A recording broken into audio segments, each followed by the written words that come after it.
Ne fais pas défiler. Ce message est un rappel que Dieu t'adresse aujourd'hui.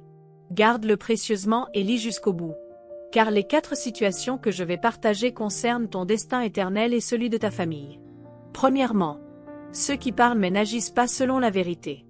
Ils disent souvent « Seigneur », mais ne suivent pas sa volonté.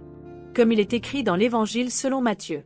Ceux qui me disent « Seigneur, Seigneur », n'entreront pas tous dans le royaume des cieux, mais seulement celui qui fait la volonté de mon Père qui est dans les cieux. La foi ne se limite pas à dire « Amen », elle se manifeste par l'obéissance. Deuxièmement, ceux qui aiment le monde plus que Dieu. Dans la lettre de Jacques, il est écrit « Celui donc qui veut être ami du monde se rend ennemi de Dieu ». Ils poursuivent l'argent, le statut, le confort, mais mettent la prière en dernier. Dieu ne cherche pas ton emploi du temps, mais ton cœur. Si ton cœur est attaché au monde, tu auras du mal à entendre la voix du royaume. Troisièmement, ceux qui sont liés par la peur et le péché.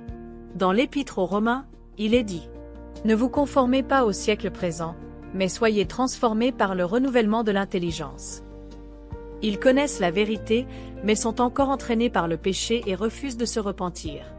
Dieu ne les rejette pas, il attend leur retour. Mais s'ils restent endormis, la grâce finira par s'éloigner.